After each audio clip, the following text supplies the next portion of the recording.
Hey folks, what's going on? It's me, Andrew Westmoreland, back again with another stream.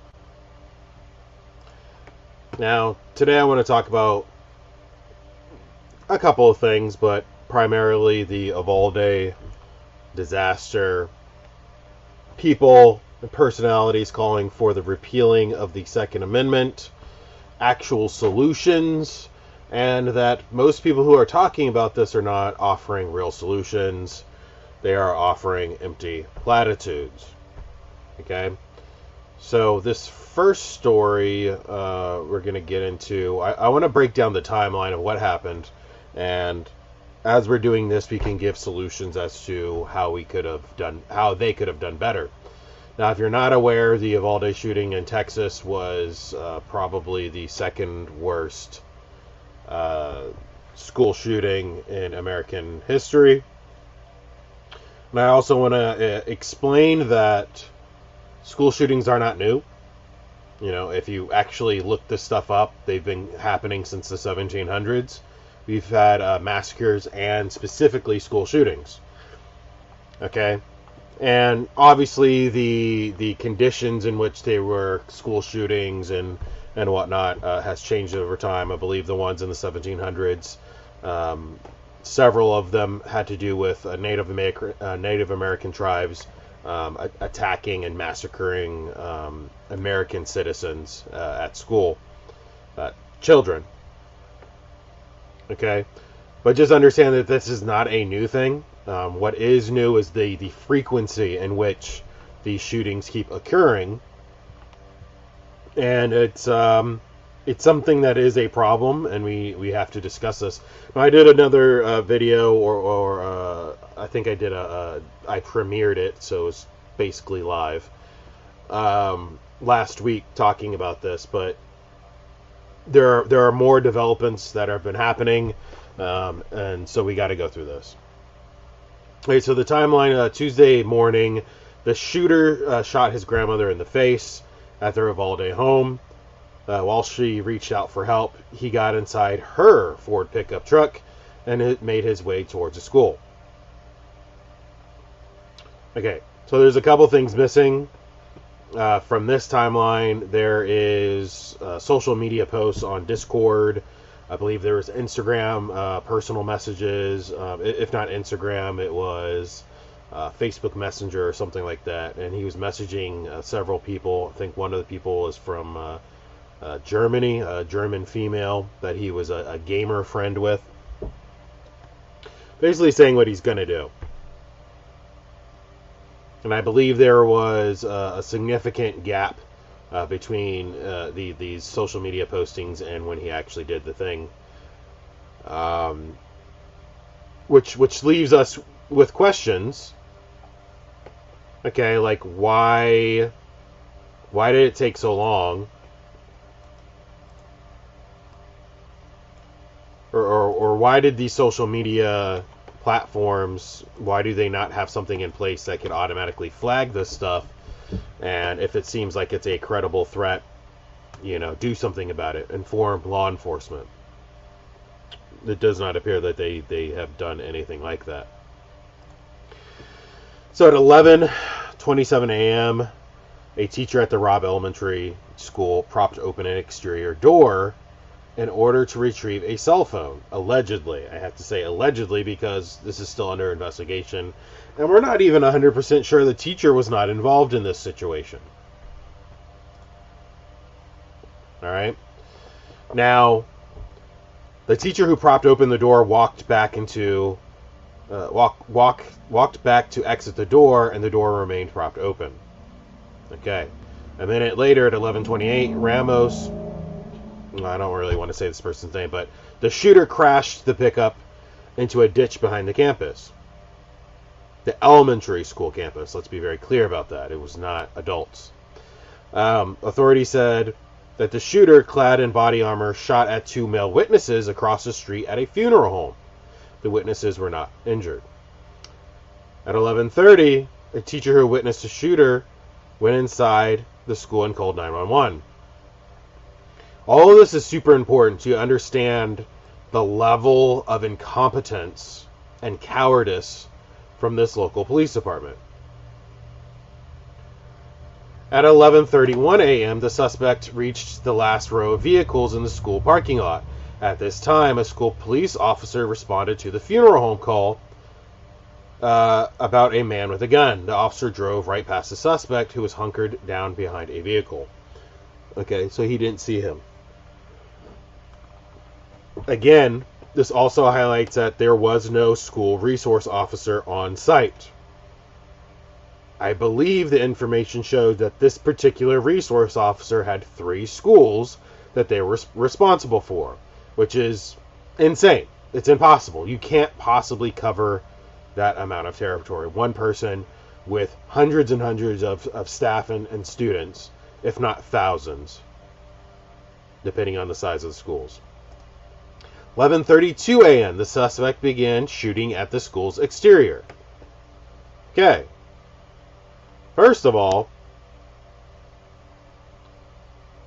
at 11:28, you hear shots fired. There are doors and windows probably open. Somebody heard the shooting. What the teacher who propped open the back door called police, right? Or somebody did. One of the teachers called police.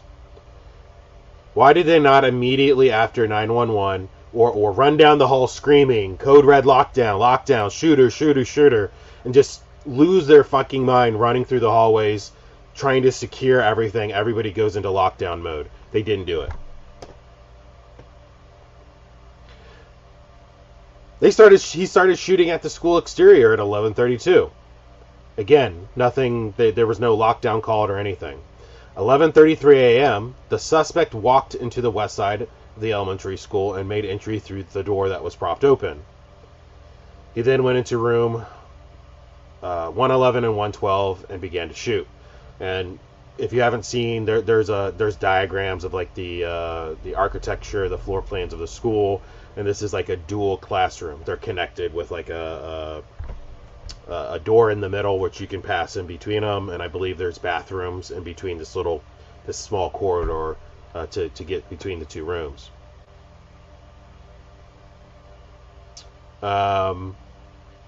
Says it's not possible to determine the room for the video angle that we have at this point in time.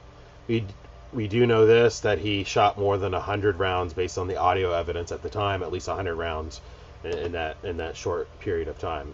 It's just, this is shocking and horrific stuff, but we need to understand this timeline, because what the local government officials, law enforcement, are telling us does not add up. This does not make sense, and they're trying to cover their own asses here.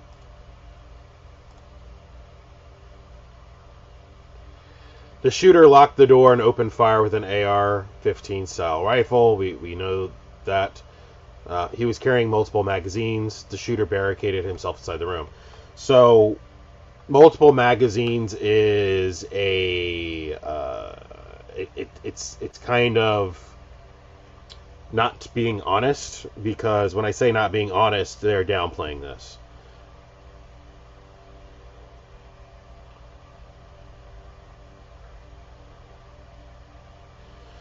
He had over 50 magazines of ammunition. That's a rough estimate. They're saying he had something like 1,600 rounds of ammunition. The standard magazine capacity is 30 rounds. That would be 53 magazines, at the very least. Okay, they're saying he may have had more. That's a lot of ammunition. For, that amount of magazines is not normal. I honestly can't tell you of anyone that I know who owns guns that has that many. I'm not making a statement on should there be a limit or anything like that. I'm just simply saying that amount of magazines, like that's an arsenal. Again, not saying you can't have it or you shouldn't have it. It's weird. It's weird. Most people I know don't have that, because the amount of weight we're talking about here, 1,600 rounds of ammunition, is significant.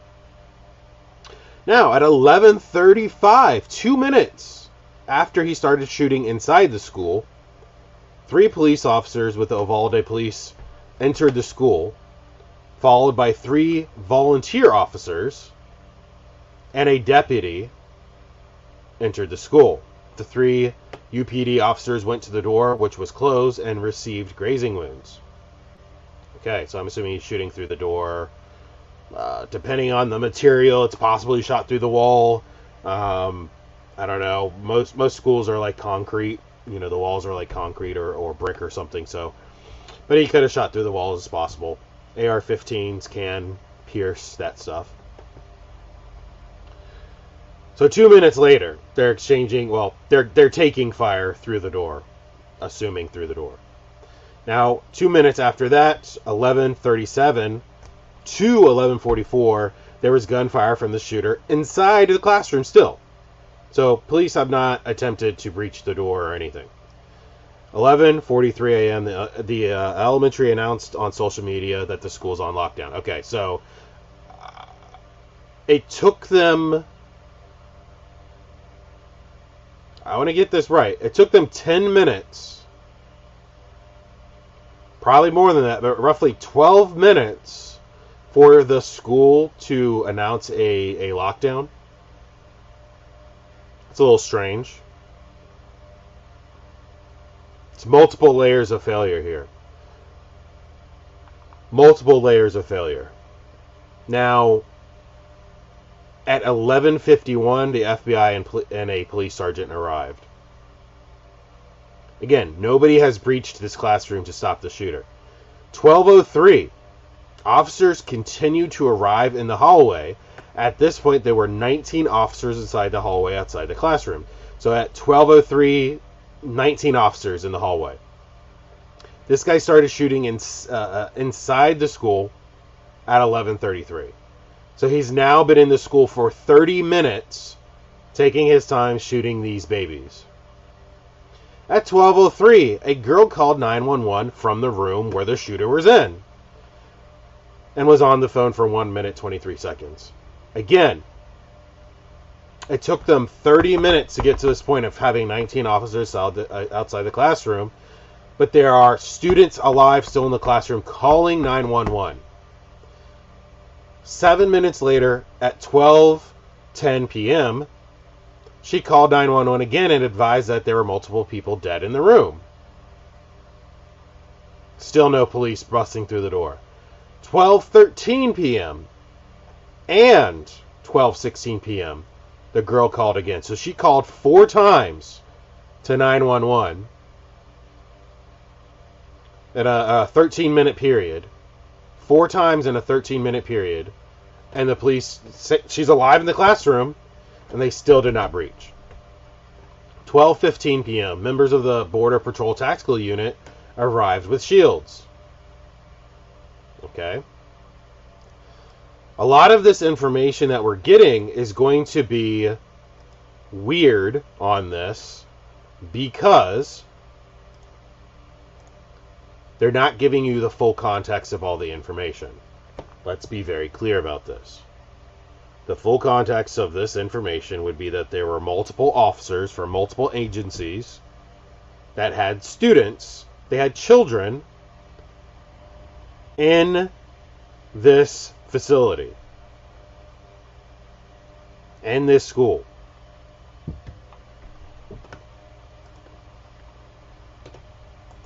Hold on 1 second. Copy.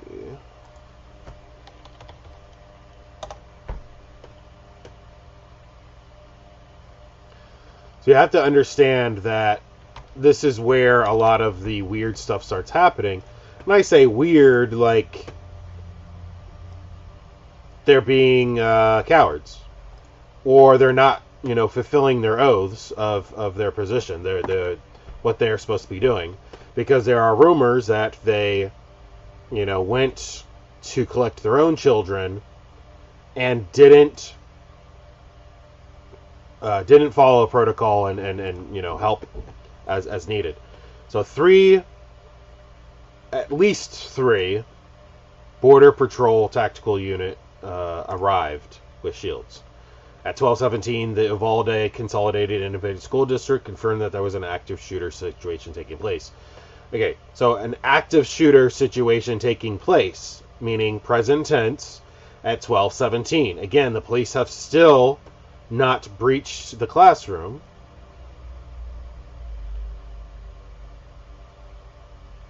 we're talking about over 30 minutes at this point. 12:19 p.m., someone in room 111 called and hung up when a student told her to do so. I'm assuming they called 911.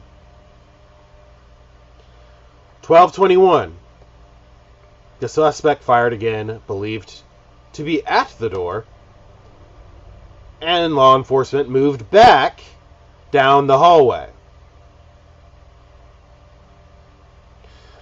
12:36 p.m., the initial female caller called 911 for, I'm assuming, the fifth time, potentially sixth time, and said he shot the door.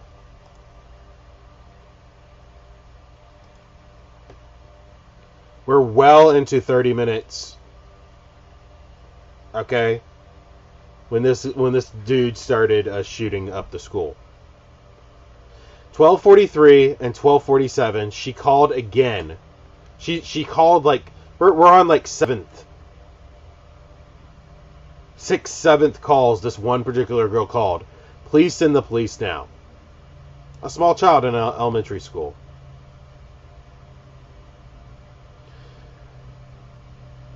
12:51 p.m. Officers made entry using a master key and fatally shot suspect. Okay, so 11:33.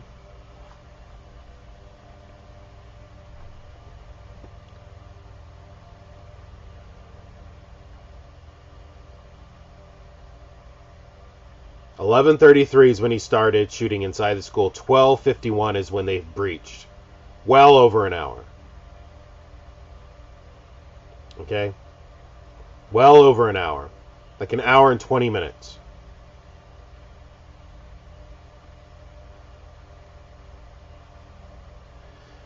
So it said 90 minutes. 90 minutes. Okay, so this is the problem. Why did it take so long? Why did it take law enforcement this long?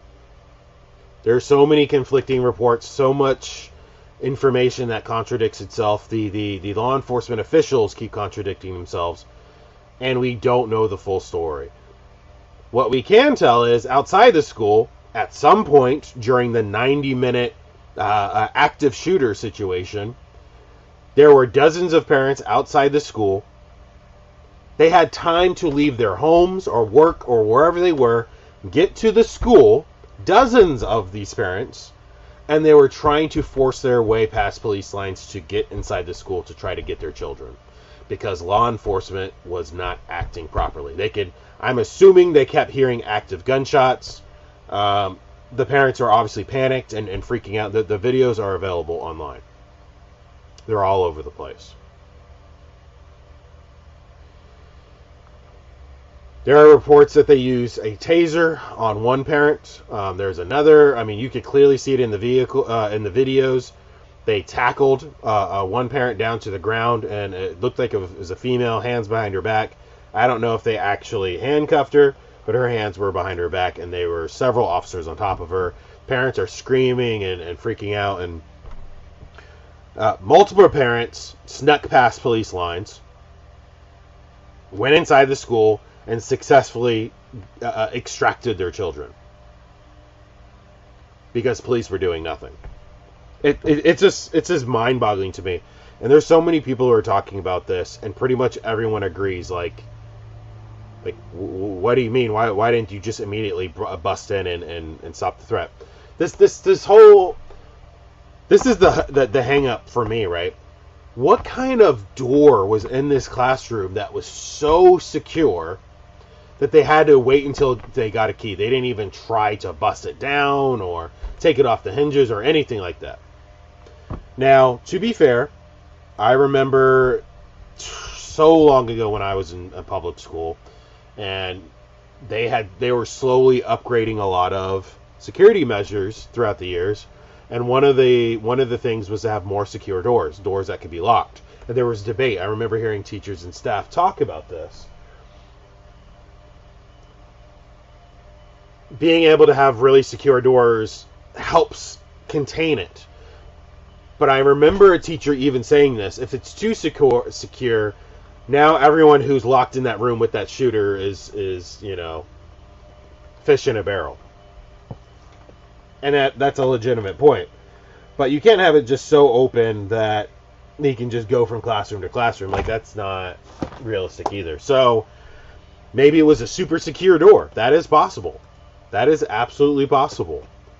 I just don't know that that's the scenario that happened, because it just seems really strange to me that it took them this long to get the keys to open this door. The next part is, there are a lot of conflicting reports on who actually breached, but my understanding is it was the Border Patrol tactical team that breached the classroom and shot and killed the suspect, the mass shooter. So I'm confused why the local police refused to do their job, do their duty. They dishonored themselves by not acting. There are also reports, unconfirmed, but somebody who was allegedly on the Uvalde Police Department, who was there inside the school, called anonymously to some news channel or station or whatever, and made the claim that they were cussing and arguing and like about to get into physical altercations with each other, with the on-site commander, whoever was the senior officer in charge, because they were like trying to hold back. They hear the gunshots, and I'm assuming screams in the classroom. And the officers, it's a hostage situation. It's a hostage. The commander, it's a hostage situation. And they said they were about to commit like a mutiny. Fuck our commander. We're getting in this classroom, and for whatever reason they didn't. Also, the reports are saying that the Border Patrol agents had to force themselves into the school as well, because the local police was like, no, we can't go in. It's like, what? That's totally against all protocol. Now, to be fair, Border Patrol, the fact that federal Border Patrol agents had to breach the school is problematic. They shouldn't even had to be there, because it should have been immediately taken care of by the local police, who had training 2 months prior, specifically at that school for school shootings, for active shooter situation. So this whole thing does not make sense at all. There's 1,000 questions that are not adequately being answered by the law enforcement spokespeople, and we have to get to the bottom of this. There are federal investigations at this point, because this is such a disaster. It is probably going to be remembered as the worst, the most bungled police response to a mass shooting in American history. That it took them 90 minutes to get on the shooter, to breach where he was barricaded, breach it, and then kill him, take him out. It's insane that it would take that long.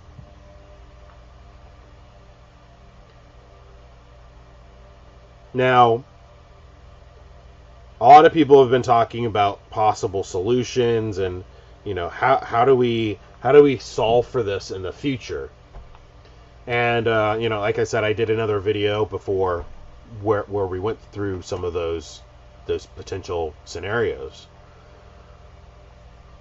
We can do immediate things now, upping security, that absolutely would reduce the efficiency of mass shooters. We're not going to be able to prevent all of this stuff, because every school, every situation is going to be different. There are things like shift change, or somebody has to use the bathroom, or somebody has to take a phone call, or something else is happening that distracts them from being a robot sentry their entire shift. It's just not possible. Knowing me, I work in security, and I have worked higher intensity, higher stakes sites where you're actively protecting military personnel and military warships you have to be aware. It's like you don't really have a lot of leeway and, oh, I'm going to watch a YouTube video or I'm going to do what I'm doing right now. It's like, no, you have to actually pay attention because this is serious. This is a high terrorism site or something. So I understand that. And when it comes to a school, it's like it's a similar scenario, right? You have a valuable asset that you are protecting. The lives of children, the future of our society should be protected at all costs. No expense spared. But that's not how we do this in America. We just kind of like fuck off and pretend like, we half-ass everything. Except, we get upset about this one issue, and then we hyper-focus on this thing instead of doing what makes the most sense for everything. So, you need to limit the points of entry and exit. That is a huge, huge thing. Every single point of entry and exit should have audible alarms. Maybe the front entrance you don't necessarily, but any side or back doors, as soon as somebody opens it, an alarm needs to go off. Flashing lights and everything. People need to know what's going on. You could say maybe at specific times of the day, when people are leaving or something, maybe there is a specific time that the alarm won't go off. I don't know. You can have that conversation. Okay. No amount of security is going to be 100%. Just understand that these measures will reduce the likelihood of these mass casualty events. They're not going to get very far because there's going to be multiple layers of security to slow them down, if not stop them as soon as possible. Increase the amount of armed law enforcement or security presence at schools. It's obvious at this point, right? One resource officer is not enough. Okay, it's not enough. If you have a school with 50 students, it's like, okay, maybe you can get away with one, but it should be something like for every 100 students, there's a resource officer, an armed resource officer, or you supplement with armed security guards. I don't think that's unreasonable, and this needs to be addressed on a state-by-state basis, and as much money as possible that could be funneled into this to build this infrastructure for the future. I think there needs to be a program to potentially federally train all teachers who are interested to be armed. Maybe we could, again, state-by-state basis, local jurisdictions, whatever. I think that would be fair. Maybe not federal because, people have, it's a states' rights issue, for sure. Locked gun boxes in multiple places around the school, I think absolutely does help. And only a few authorized people have access to that with keys, and maybe you have a 2-key system or something where, maybe you need 2 teachers to open it. I mean, you can go through all these different possible security solutions. Okay, the next solution would be the long-term solution, which nobody wants to talk about. These quick ones like, armed teachers, have more armed police and security. I think that's great for the immediate, but it doesn't help prevent this in the future in the real long run. It's because nobody wants to talk about that we have a serious societal rot. Our culture is evil and sick. It is demented. It is debauched. Okay? Lascivious and licentious. And glorifies violence to the extreme degree. Okay? And I'm not one of these people to be like, playing video games or listening to violent music or watching these slasher movies and action movies and stuff, military movies, is going to necessarily create a culture of violence and destruction. But it helps. The problem here is not necessarily that content, it is that parents are not being good parents. Teachers are not being good teachers. Every single layer of society that interacts with children, every industry, every person who's interacting with children as a whole is not doing a good job. I'm not saying you who's listening, a parent, I'm not saying you're not doing a good job.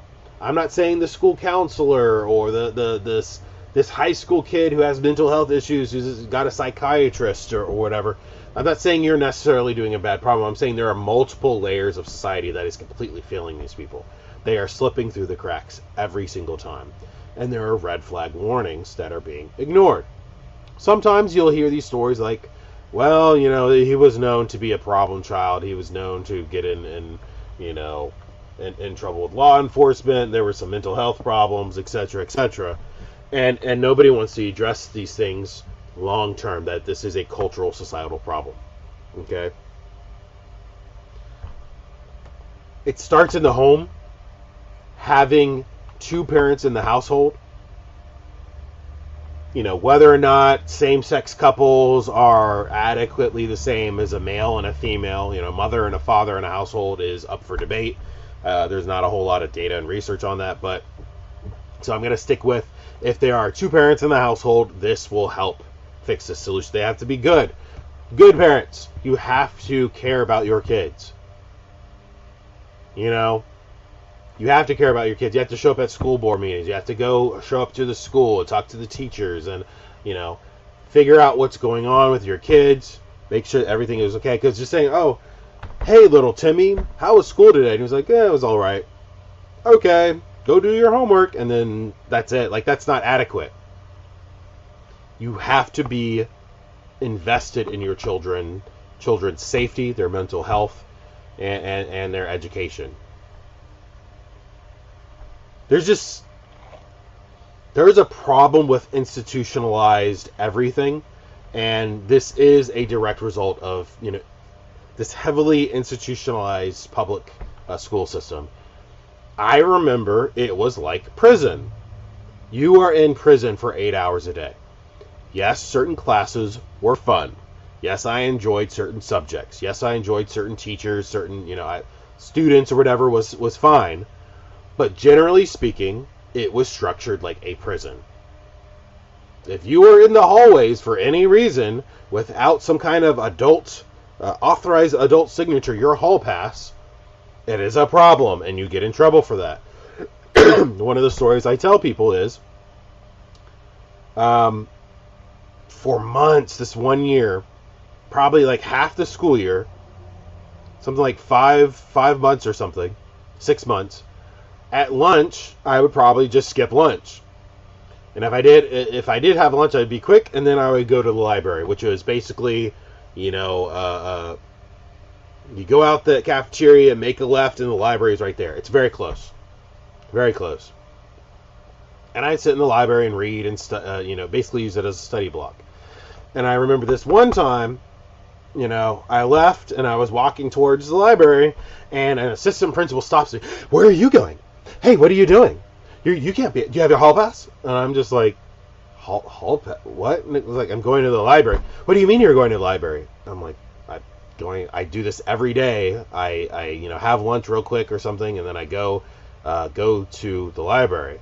Well, you can't do that without a hall pass. I'm like, okay, well, sign my hall pass. Well, no, go back in the cafeteria.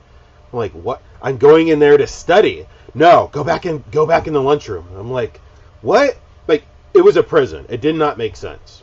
Okay, it did not make sense how they structured anything. Also had the problem of, in between classes, my high school was overcrowded. It was next to impossible for you to go to your locker and or use the bathroom in between classes. It just wasn't possible. You're literally like shoulder to shoulder, back to back with other students, barely creeping down the hallway. It was ridiculous. People would get into fights because they're just bumping into each other and they're just frustrated. All this different stuff. Like, these are things that can be addressed. They're not the end of the world necessarily, but all these things build up and contribute to people losing their minds and shooting up schools. We have to consider these things. Okay?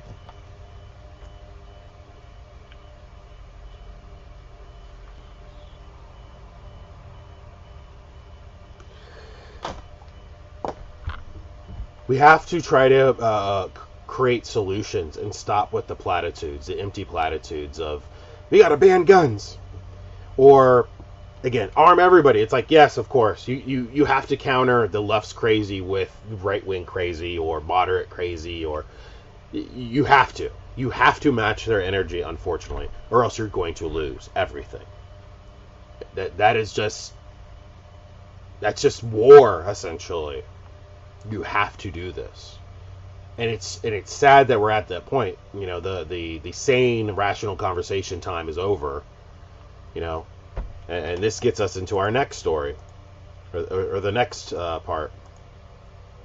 Let me pull that up.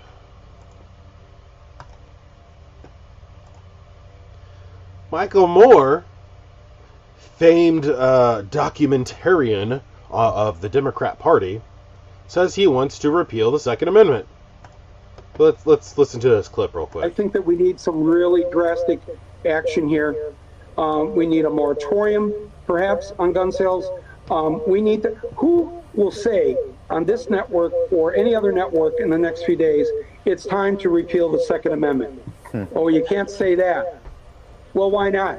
Why not? If I truly believe if Jefferson and Washington and Madison, if they all knew that the bullet would be invented some 50 years after our revolution, I don't know if they would have written it that way. They didn't even...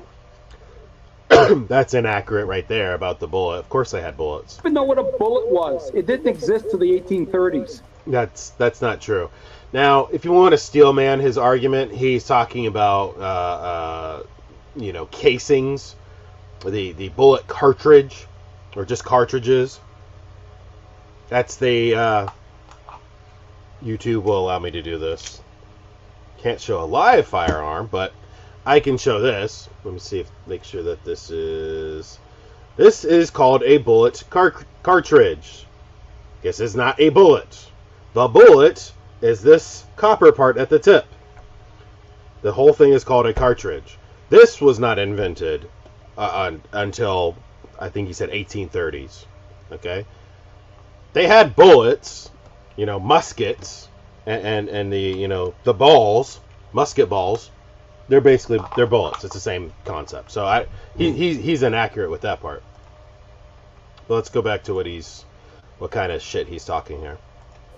If they had any idea that there would be this kind of carnage, you have to believe that the founders of this country wouldn't support it. Well, but the fact that these none of this I support all gun control legislation, not sensible gun control. We don't need the sensible stuff.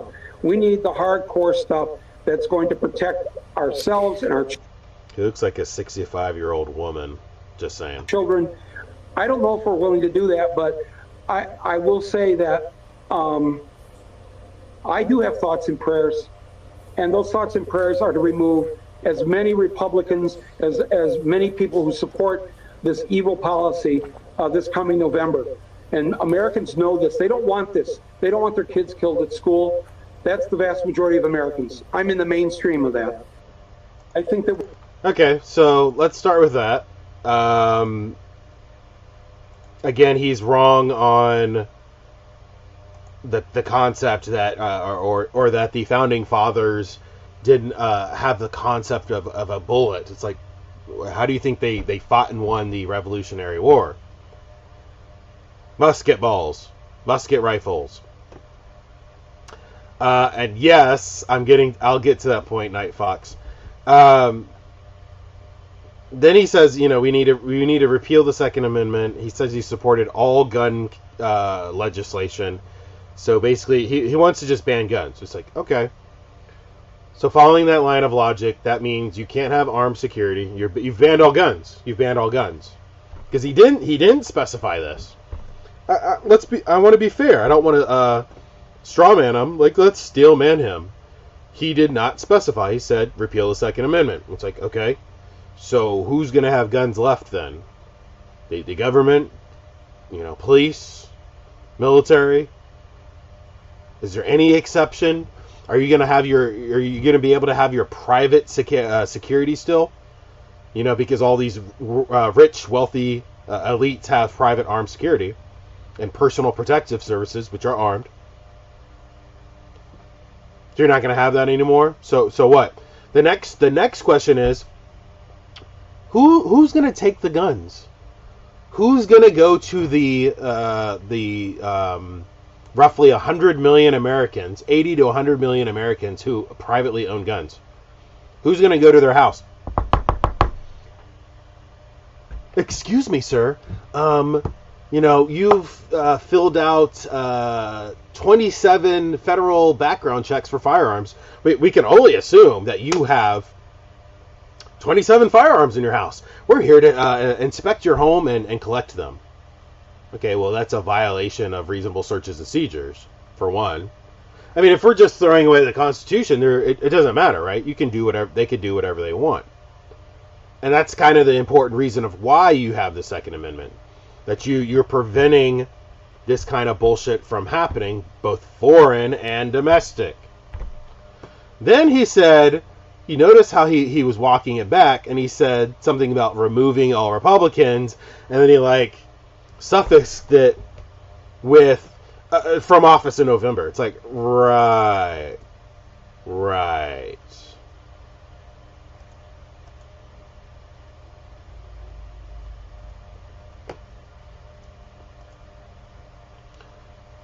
So this is getting, we're in civil war toward terror. I've been saying this for years, obviously, but it's ratcheting up and been ratcheting up to the extreme point now where Civil War 2.0 is going to be about abortion and guns, period. Okay? The problem is for the left, for Democrats, how are you going to win this upcoming civil war? Because they're talking about it just as much as conservatives are and Republicans. How are you going to win this war if you want to ban guns? If you don't like guns, you literally are like, oh, you hold guns like this. Oh, that's scary. Like a wimpy, sissy little... Almost got myself banned. A wimpy sissy. We'll just leave it there. How are you going to fight a war if you're a wimpy, sissy little beta cuck who doesn't like guns? Somebody has to take up arms against your perceived enemy. These scary Republicans and conservatives and libertarians, I would imagine. We're talking about 65% of America right there. How are you going to defeat these people? And yes, there are Democrats who are Second Amendment supporters. There are plenty of them. But their numbers are dwindling. There have been active calls now that I've never seen before in my life, not only to repeal the Second Amendment, but there are people who are saying, please, give your gun owners, please, I'm begging you, give your guns to the government. Please, we have to end the violence. Again, these are people that are using, childlike arguments. They have the emotional maturity of a primary school child, an elementary school child. They're not thinking anywhere near an adult level here. They're not even trying to make logical arguments. The most obvious one is, first question, we're talking about school shootings, right? That's what's inspiring all of this. How do you stop a mass shooter? How do you stop, any mass shooting? Are you going to send social workers in with like a high visibility vest on and a yellow cap that says, social worker? Excuse me, mass shooter. Hey, please. Hey, will you talk to me? Hey, what's going on, buddy? Hey, maybe you should stop doing that. That's terrible what you're doing. You know exactly what I'm thinking, right? I'm thinking in my head, like the scenario, oh, they're on their little bullhorn. Hey, buddy, hey, maybe you should stop. And then the gunfire, hail of gunfire takes out the social worker. It's like, no, that makes no sense. That's not how you handle this situation. Anyone with any basic sense of logic and understanding understands that you have to use defensive, violent force to take out the threat. This is not a, some people shoot him in the leg. Why don't you shoot the gun out of his hand? And no, this is not, that's not real life. That's a fantasy from Hollywood. You have the top tier, less than 0.01% of marksman shooters, professional shooters, who might be able to shoot a gun out of someone's hand, who might be able to shoot somebody right in the right place to disable them without killing them or them bleeding out. Okay, it's not real life. Real life is you're in the middle of an active shooter situation. You see the active shooter. Whoever has a gun, preferably law enforcement, typically is how this works. It's 90% law enforcement. They immediately engage the shooter by shooting back, and they kill them dead. Okay?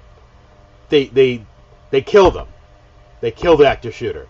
You're not going to use words. You're not going to use less lethals like pepper spray and tasers, and you can use those to help distract and do all this other stuff, but you kill them. This isn't something you negotiate with.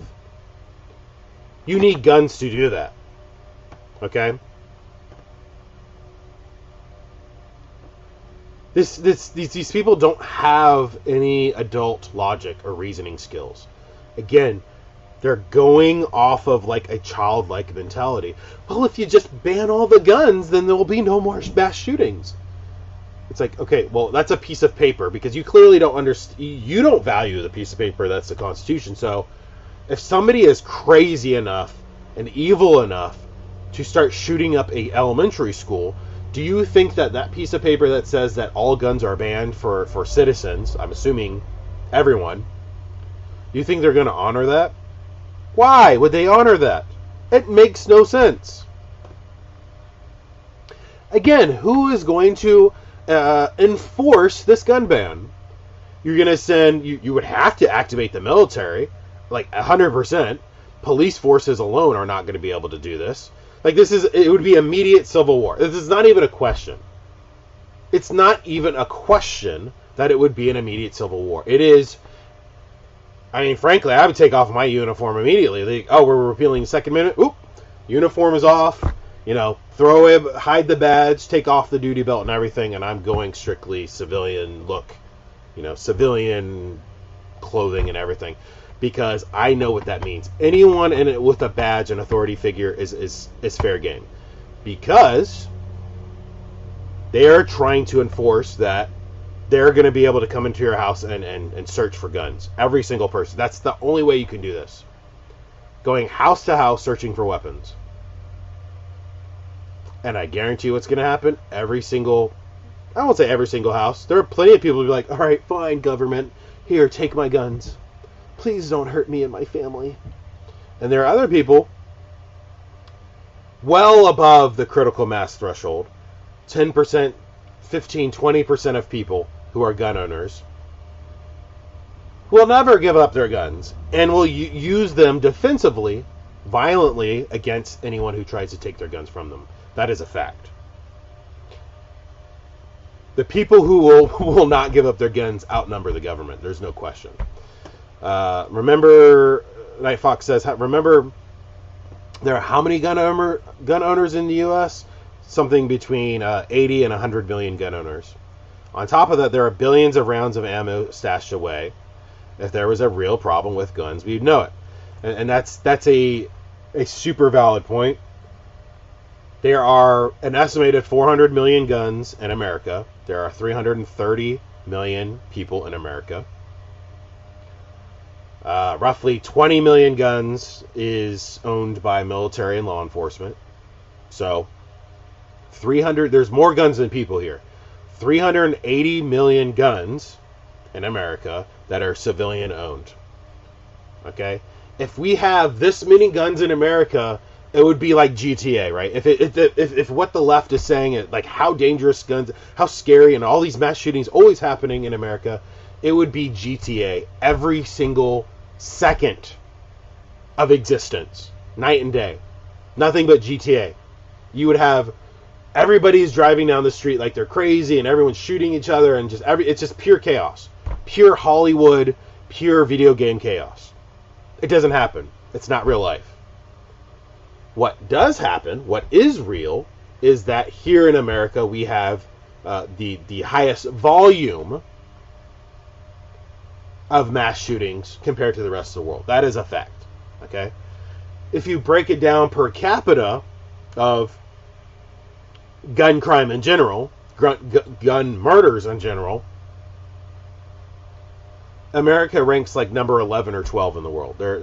Norway has the highest mass shooting statistics per capita per 100,000 people. America's number 11 on that list. I mean, yeah, we have a gun crime problem, but we have to keep breaking this down. Why? Who, what, when, where, why? If you just turn on the news and listen to CNN or these national level media outlets, you would think that every single mass shooter is a white male. A white male, he's a neo-Nazi, he's a fascist. That's the way they portray this. It's not true at all. It's so not true. It is shockingly dishonest that they lie like this.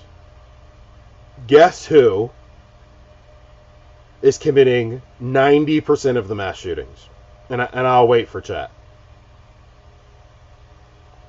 Someone in chat, tell me who is committing the most mass shootings.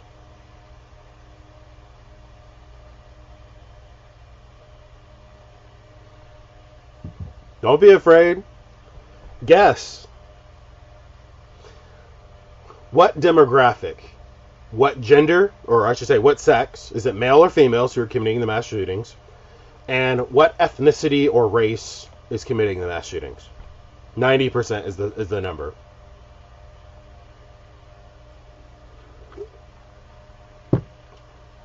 If you said white, if you said that white people are committing most of the mass shootings, you would be incorrect. If you said Asians are committing most of the mass shootings, you're retarded, frankly. No, incorrect. If you said Hispanics, you would be incorrect. 90% of mass shootings are black males, perpetrated by black males. Okay, we know the who.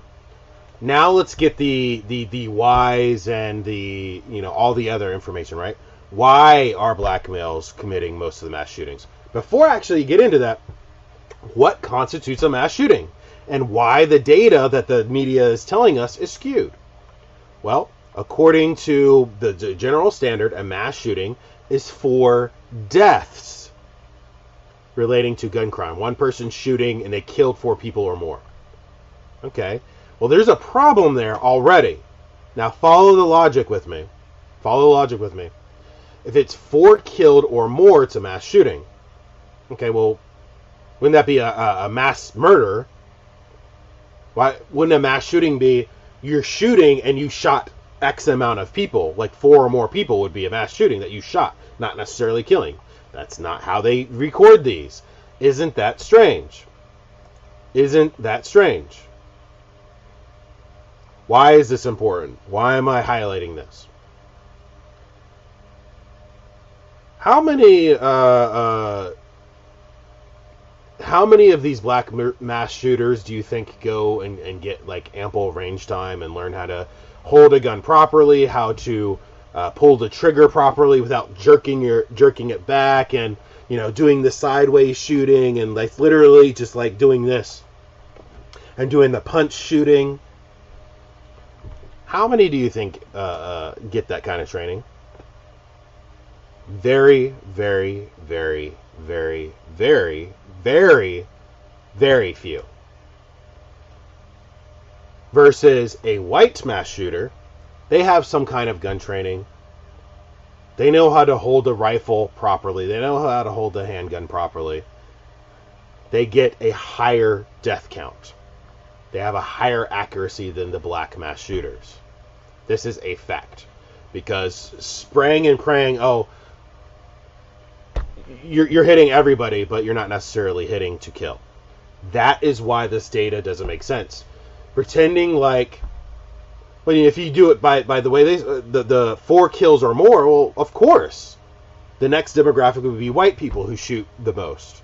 Well, of course, then it's like, oh my gosh, it's like 95% of mass shooters are white. It's like, well, yeah, but your threshold doesn't make sense. If you go by how many people actually got hit by a bullet, it's overwhelmingly, it's 90% black males. Mostly in urban environments. Okay? That is a fact. And you need to leave my gray hair alone, okay? I'm not coloring it. There's like 3 or 4 of them in there. I'm aging gracefully. You can go to hell, sir. Now, this is a problem, obviously.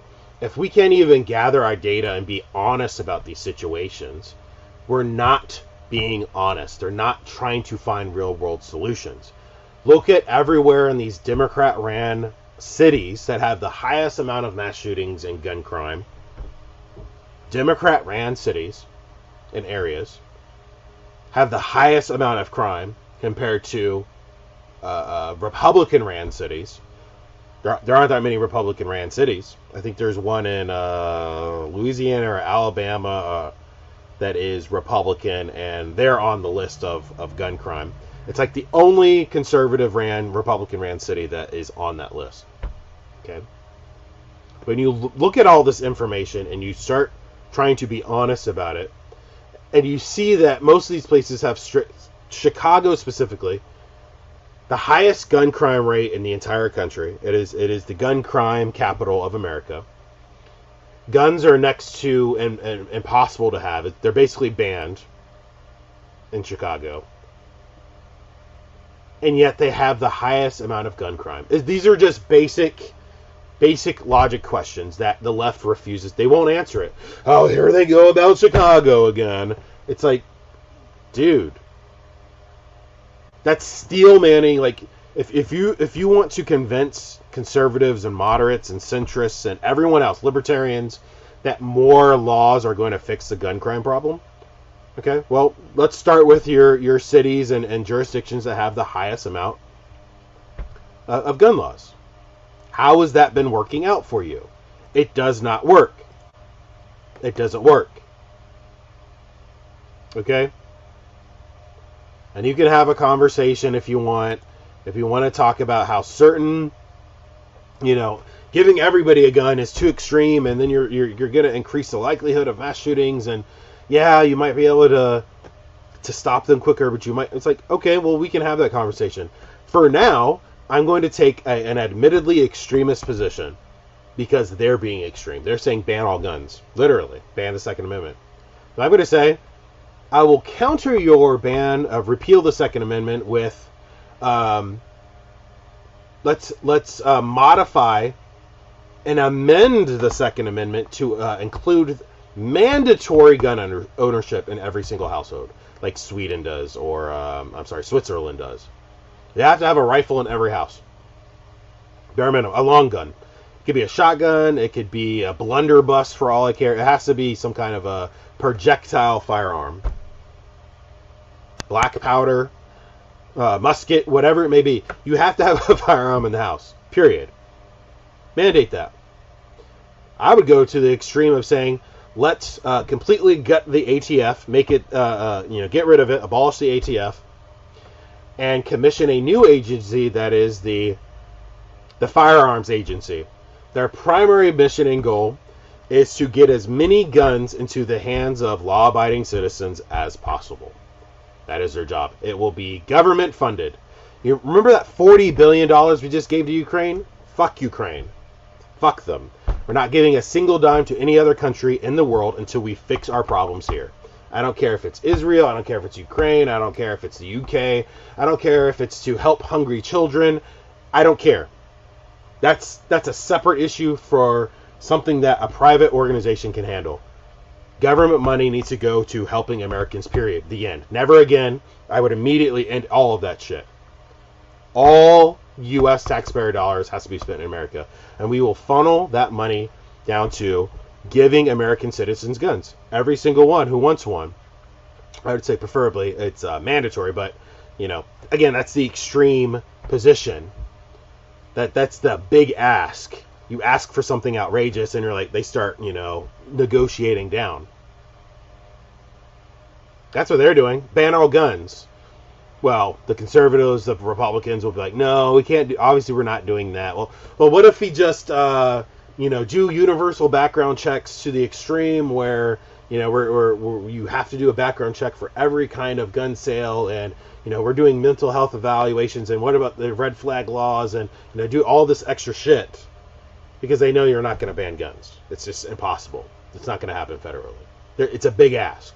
So I'm going to counter their big ask with another big ask: mandatory gun ownership, and create an agency specifically to give every single adult American a gun. Let's be extreme. Match their extremism with more extremism. Catching up on chat, Night Fox says shooting in the leg will cause somebody to bleed out in seconds. Yeah, if you hit femoral, and again, it's like people don't understand anything about guns. And that's the other thing, is the people who are advocating for these gun laws and gun policy, most of them have never even seen a gun in real life. Like, I'm not talking about on a cop's hip. I mean, like, on a table, there is a firearm right here. They are able to touch it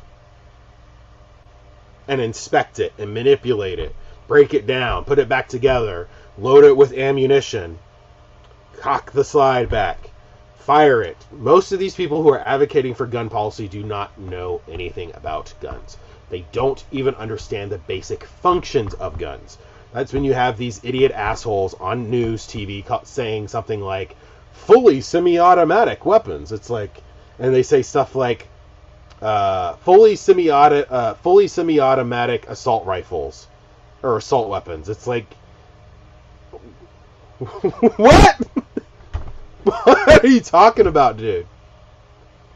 They don't know what they're talking about. They don't understand that semi-automatic means one trigger pull, one bullet comes out of the muzzle of the weapon. Okay? Fully automatic, one depression of the trigger, and it'll just keep shooting all the bullets until you run out. They don't understand that. Then we have this whole assault weapon. What does an assault weapon mean? It's just like saying the whole abortion debate. Like, everyone has a different answer on when an abortion should be legal or not legal. Okay? Nobody knows what an assault weapon means. If you're going to use the most honest answer on what an assault weapon means, it is a select fire weapon. Okay? Meaning you can switch between semi-automatic, burst, and fully automatic. It could also mean semi-automatic to burst. It could mean semi-automatic to fully automatic. It could be burst to fully automatic. The point is, it's interchangeable, the firing mode. That's what an assault weapon is. That is typically referred to as a military grade weapon, which they're essentially banned in America anyway. Like a 1980s, the assault weapon ban. Okay? You cannot buy a brand new select fire weapon in America from a manufacturer. It is illegal. Now, there are loopholes, like if you have like the highest tier NFA, certificates, and you're classified as a gun manufacturer or whatever, then you can get through all these loopholes. But that's tens of thousands of dollars that you're paying to the government to get to that status. And then for each individual weapon is roughly something like $10,000 that you have to pay. I think typically that would include the weapon and the fees to the government to get the certificate to have a select fire weapon. But typically, 99% of the select fire weapons, the assault weapons that people are able to legally buy in America, are old as shit. They're 20, 30-year-old weapons, if not older. Because you can't really manufacture select fire weapons, or you can't give them to civilians here in America. So again, these people have no clue what they're talking about. They're completely ignorant on guns, on gun laws. They have no clue what the laws already are on the books, what you can and can't do. They don't understand anything. Yet they're advocating for more things that we already have. we need universal background checks. It's like, dude, we already do that. For the most part. Maybe not universal, but we have background checks. Okay, you want to make background checks more stringent. I'm just like, okay, but at a certain point, you're making it prohibitively restrictive on citizens to own firearms. And that is a problem. Because there is this thing that nobody wants to talk about. It's called the black market. Okay? And the black market, there are no background checks in the black market. Isn't that interesting? That's like your trunk weapon purchases. You're looking for a gun that's, maybe has a serial number scratched off, maybe not used in crimes, stolen weapons. Sometimes they're stolen from military or manufacturer. That's like the higher grade weapons deals kind of stuff. But typical shit on the street, you have like 20-year-old weapons, if not older, that are sitting in somebody's trunk, covered with a blanket. You'd be like, here, $200 for this gun. And you're like, sold, I'll take it. No background check, because it's illegal. The whole process is illegal. That's not, your background checks won't stop that. All you're doing is stopping law-abiding citizens, typically, not overwhelming majority, from getting access to weapons. So this concept and idea that you're somehow going to stop mass shooters at the gun store, where, well, if you just ban guns, they just won't get access to it. It's like, okay, but then they'll just start using cars and trucks and explosives. Okay, I would argue what you really need to be looking at is explosive manufacturing. It is so incredibly easy to make a bomb with household items. All I'll say is like fertilizer, and I won't give the rest of the ingredients, but Oklahoma City bombing used fertilizer and several other ingredients to create a bomb, a massive bomb, a stupidly powerful bomb. That is a higher threat than gun crime. Okay, it's just when you are trying to talk to somebody and all they give you is empty platitudes like, "You're a murderer, you own a gun, and all these people are dying." It's like, you can't really have a conversation with that because they're crazy. They're irrational. They're not even trying to make sense. Excuse me. They're not even trying to make sense. They're not trying to be honest. They're not trying to have a real conversation. They have the emotional maturity of an elementary school child. Okay? Let's see. Critical thinking is... I'm catching up on chat. Yeah. Violence is part of human history. It would continue even without guns. Well, the most obvious response to that is look at Europe. Look at the level of violence they have in Europe. Most of their nations have banned guns for regular citizens. There are very few exceptions. Like in the UK, you can own firearms, but it's mostly like shotguns or 22s or something.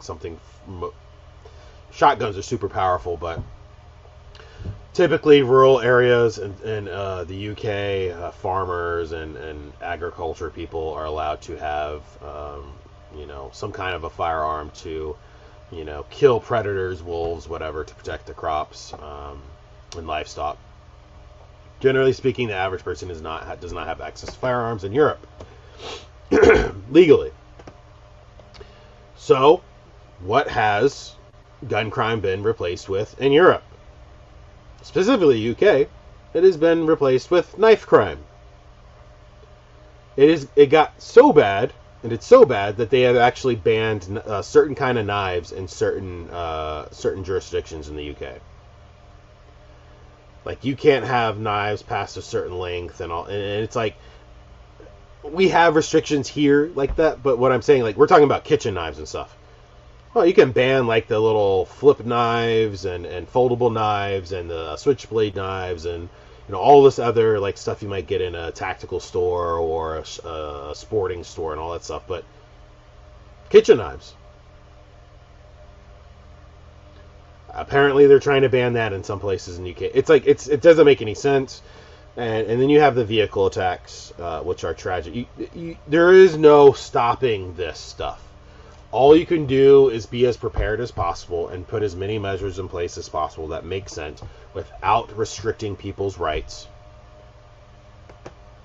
And then, the real life is violence is a part of human history. Violence is a part of human history. I would say it's a part of human nature. The problem is that you will never stop this. All you're going to do is be able to control it a little better. But I will say this. You can reduce the number next to zero if you change the culture. Again, 90% of mass shootings can be stopped if you change the culture. Why are mostly black males committing mass shootings? There is a crime component. Okay, these are gangs shooting each other, and it's a mass shooting, and they're hitting everybody around because they're really bad marksmen. They're just not marksmen. They're just spraying and praying, pulling the trigger and hoping they hit their target. Not even trying to aim half the time. They're hitting everybody else. That's still a mass shooting. It's crime related, it's gang related, and then there's something a lot of people outside of the black community have never heard of. They're honor killings. They're beefing with somebody dissed them. Somebody stepped on their shoes. Somebody talked about their girlfriend, or somebody, banged their girlfriend or whatever. They're honor killings. They're beefing with somebody and they pull out their gun and just start, doing that homeboy yo-yo gangster shit. And it's a mass shooting because they're just shooting everybody in the area, trying to hit this one person. That's a huge number of these mass shootings. If you change the culture and stop that nonsense, if the community says enough is enough, it would change overnight, but it's not, because nobody is stopping them. It is in their culture to do that. Now, certain jurisdictions and certain pockets of society, is mostly urban areas. The suburbs typically aren't that bad. But again, a lot of this has to do with culture. We have to fix our culture if we want to stop, these mass shootings. I said, you really wish they would stop skirting around the real issues to push an agenda. I mean, some of them are. I would say a lot of them are. Oh, we have to stop this violence, so we're going to ban guns. It's like, okay, well, is that really your intention? You think that banning guns is going to stop mass shootings?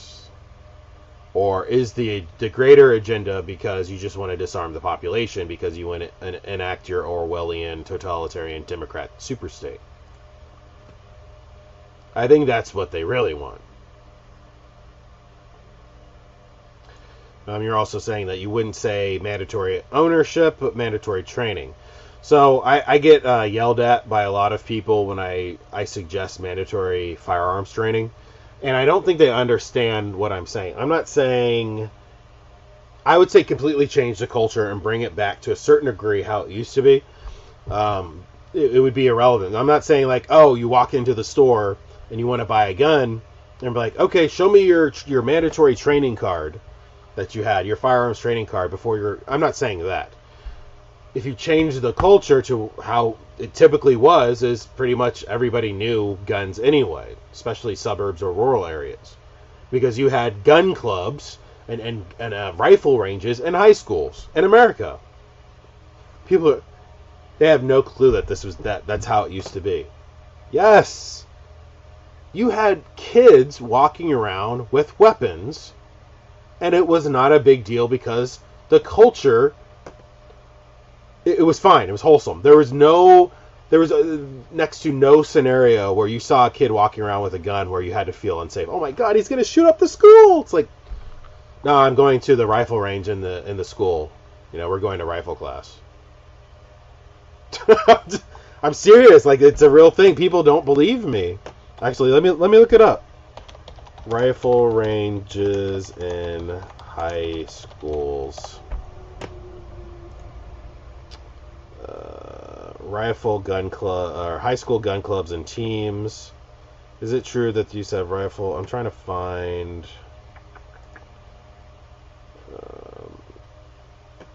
When toting guns in high school was cool. Here we go, New York Post. Let me just share this.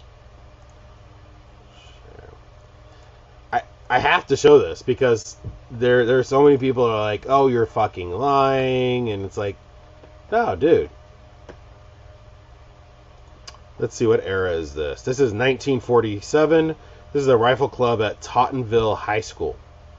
Now these look like bolt actions, low caliber 22s probably. All right. Where is Tottenville High School? Is this the South? Because that could be another aspect of this too. That, you know, South versus the North. This is located in New York, Staten Island, New York. No. Now, to be fair, Staten Island, I believe, is very conservative even today. They don't even want to be associated with New York City. But point is, it is right there.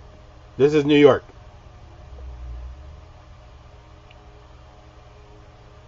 Rifle range at Far Rockaway High School.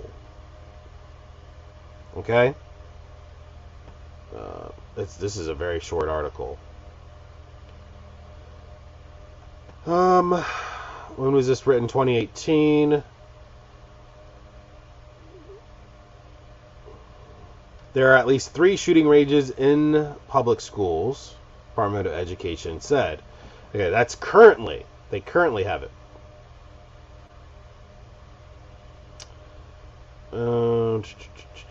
The question is how many. This is a really bad article. It doesn't have enough information. But my point is, it was pretty common.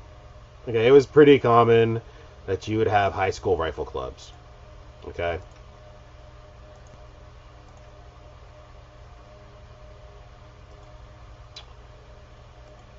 Close that.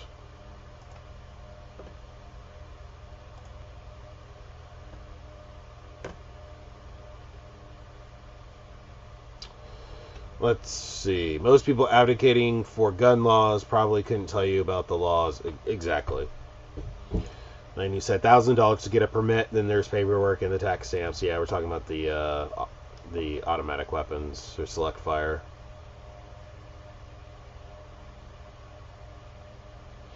Some of them are initiation shootings, talking about why the shootings are happening. Yeah, for gangs and stuff. Like, this is real. Like, oh, this is a serious gang. If you want to be a part of this gang, you could be an initiate, you know, for a while, and you're like, you know, probationary period. You could do petty crimes with us, but for you to become a full-fledged member, you have to go kill somebody, and we have to watch you do it. That's why sometimes you'll see these random killings in broad daylight. They'll be at a stoplight or something and be like, bang, just random person getting killed because it was a gang initiation.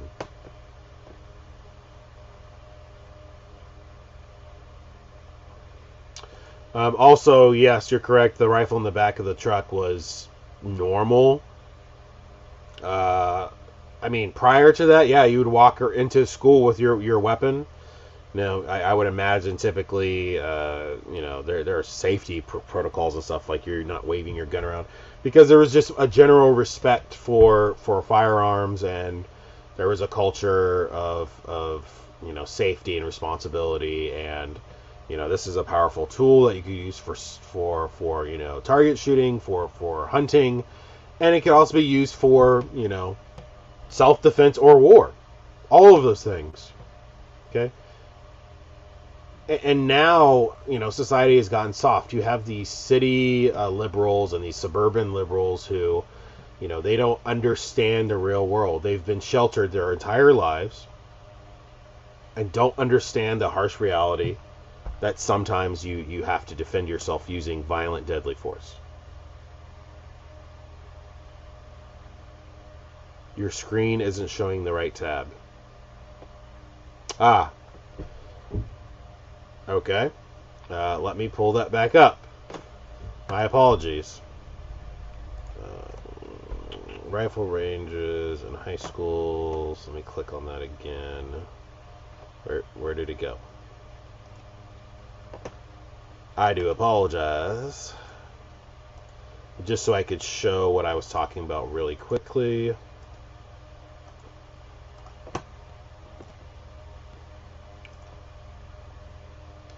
This is one of the high schools, and their high school boys, teenagers, and their rifle club. Okay. I mean, there's all kinds of photos like this. That's a junior rifle team. Yeah, but in schools is going to be harder. Here's a female one. Oh, wow. Female rifle club. Clover Park Senior High School Rifle Club, 1941. All right, let's see if I can stop sharing. Should be an easy way to do this, but it doesn't. I have to manually go to each screen. This one's interesting. This is a female gun club, 1941. So it's like, I mean, the culture has just changed completely. There's no respect for weapons anymore. I mean, yeah, you have certain aspects of society, but generally speaking, people don't respect weapons. They don't understand the power and the use of them, the utility, and they think it's a game and a joke, and they're using it like it's a toy. There's just so many videos I see online of people waving guns around because they're trying to think that they're cool, or they're using it to intimidate people and all this stuff, and it's not lawful use of the weapon, and it's just general disrespect. One of the aspects I think that could help, I'm not saying we should do this, I mean, that might be going a little crazy, but the Japanese respected their weapons, specifically like samurai. There was a spiritual component to it. They would pray to the katana spirits. When they're forging a new katana blade, there was prayers and stuff, and they would, basically infuse a spirit or create a spirit into that blade, because they believed it made it more powerful and more sacred, and people, they respected it. I'm not saying we should pray over our guns or whatever. I do. Maybe I'm crazy, but I do. I want them to be effective, and I'll use anything that I can think that works. That is historically proven to be more effective. Yeah, I'll bless my weapons.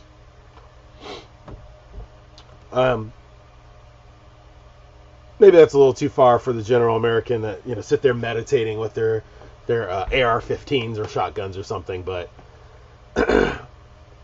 it's an interesting concept for sure. So that's pretty much all I have today. I would imagine there are a couple of other YouTube shows that are going live right now. Steven Crowder. Oh, well, no, because it's a holiday. A lot of them are probably not going to be live today because it's a holiday. Actually, I'll pull up. The one story I forgot to mention was Ethan Klein. Alright, so I can't play the clip on YouTube because it's kind of ridiculous how YouTube is. Let's just pull up Town Hall. This last story, and then we're gonna wrap this up. Make sure that this is showing. All right, yeah. Podcaster Ethan Klein. If you don't know that name, he goes by H3H3 was his YouTube channel. I think he still has it. He did like sketch comedy back in the height of YouTube. 3-4 million subscribers in his heyday. His videos were hilarious. I loved them. They're fantastic. And then the adpocalypse happened, and basically he wasn't making any money anymore because YouTube kept demonetizing his comedy videos because they were too offensive. So then they stopped doing comedy and transitioned to doing a podcast. They were a pop culture podcast. And it increasingly became more and more political. You know, they live in California, him and his wife. They live in California and live in, I'm assuming, around LA. So they're Democrats. They got increasingly political. And they keep having to one-up themselves because when you start ostracizing your viewers to an extreme degree like that, and you're doing this for money, I mean, you're going to have to keep getting more and more extreme to get more attention. So I don't think he necessarily believes in this, but he, on his live stream, his podcast the other day, he said that somebody should bomb that building. Okay? And he was referring to where the NRA convention was taking place. Yeah, here's the clip. I can't play this.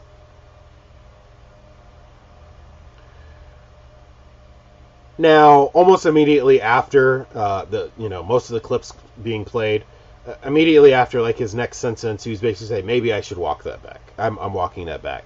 And his wife, which is right here, and you can hear the other people in the headset or whatever saying like, "Yeah, maybe you shouldn't say stuff like that." It's like, well, yeah, it's a terroristic threat. You're inciting violence, not just inciting violence. You're inciting terroristic violence. Politically motivated violence.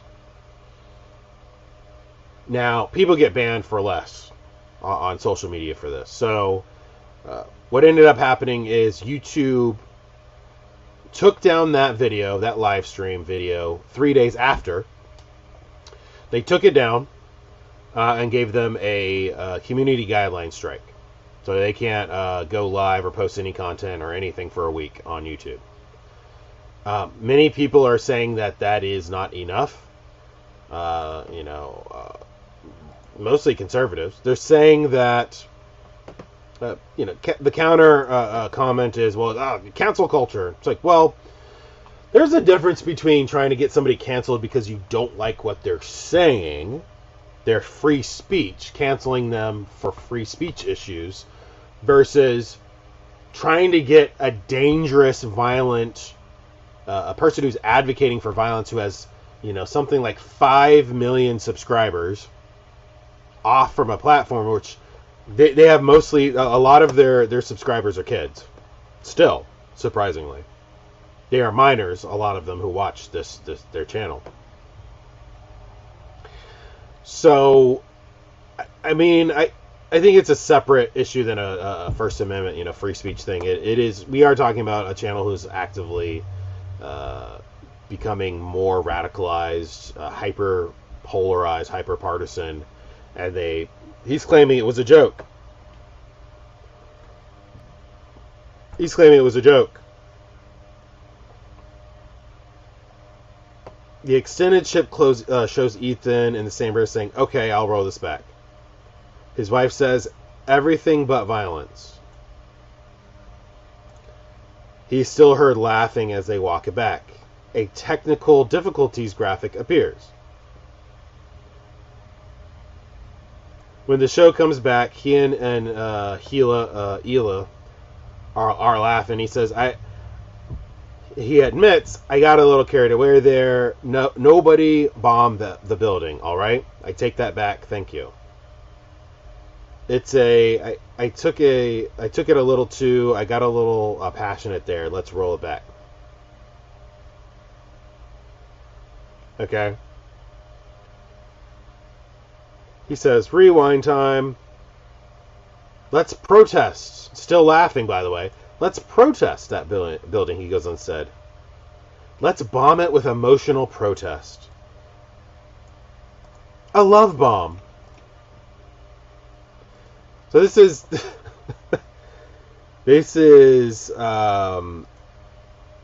Oh, here we go. I'll have to look at that separately.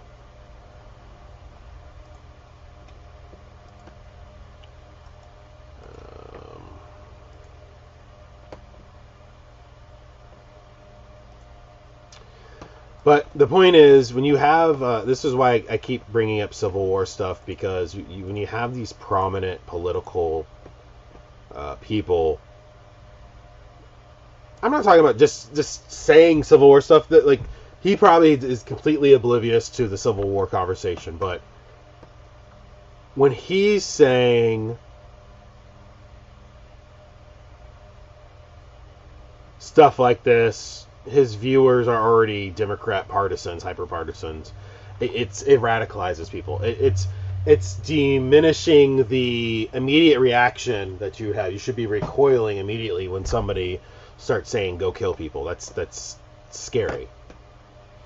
But when you normalize, oh, it's a joke, and you're laughing, well, yeah, well then people start, getting radicalized. It says more. It says more. The clip in question still ends on a concerted note before once more heading into technical difficulties. Ethan continues to laugh and joke about calls to violence. After hearing a suggestion of, again, this is him saying this, Ethan, let's kill them with kindness, he goes on to say, let's kill everyone in that fucking building. Ethan Klein said. His wife nervously laughs and begs to end the show, with her husband once more calling for, let's bomb that fucking, before being cut off. This time his expletive is bleeped out. Again, this is his own staff, live on air, censoring him because he's going off the... It's a joke, and then let's kill everybody in the building, let's bomb that fucking building. They're censoring him because he's losing his mind saying insane, crazy, violent shit. It's... When I talk about things, when I talk about violence on my channels, I very specifically talk about defensive acts of violence. Sometimes you have to use violence to defend yourself or others. That is separate than going out of your way proactively or preemptively to go attack somebody who has not done anything directly to you. That is a dangerous, evil, violent act, an act of terrorism. He's asking people to go kill people that they don't know, who have done nothing to them. The thing that he's screaming about, all these different mass shootings and stuff. So he's blaming the NRA, which, whether or not you agree with that, is irrelevant. The point is, he's saying go attack those people at the NRA convention. How he still has a YouTube channel, any social media presence, frankly, comparative like other people who get completely banned off the internet for saying less. Is there an investigation? Is there a police investigation of this? Like, oh, it's a joke, and because he's a podcaster, with 5 million subscribers or whatever, technically it's probably down to 3 million.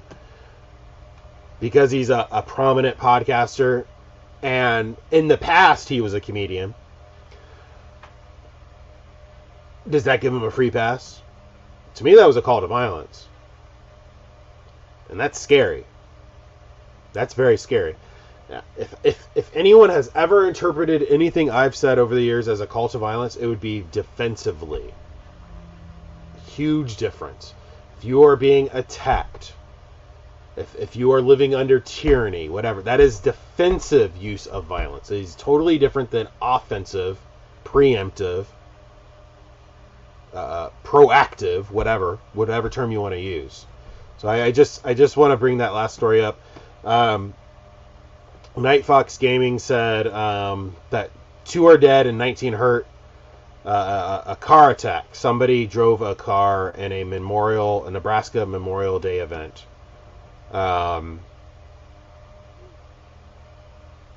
I'm sure there are videos, unfortunately, which I will not be playing. I'm sure somebody has it on Twitter or something. It says late Sunday night when two cars collided and careened into a crowd. Okay, so this is interesting. This may be an accident. Let me share the screen so you could see what I am seeing. Share. This is from Daily Wire. Thank you for that ad, Candace Owens. But, alright. Authorities labeled the 10:46 p.m. incident a mass casualty event. So at least one was injured. Inspector. Okay, right.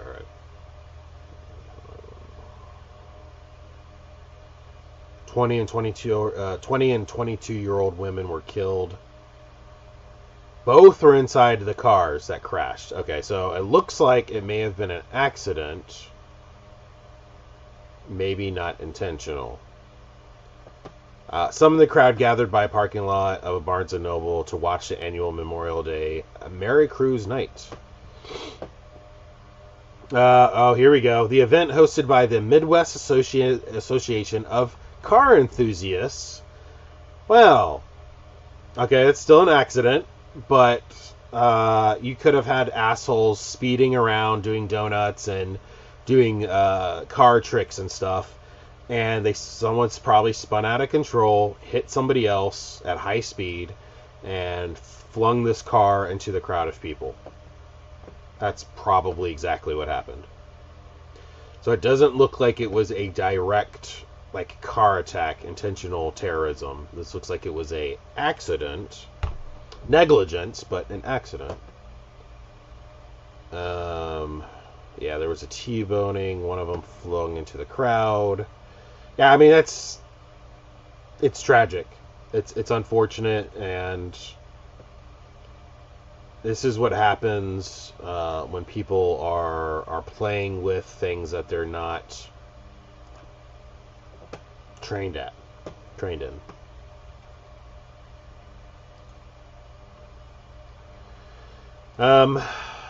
All right, I'm gonna cut it off. That's it. That's all I have for you today.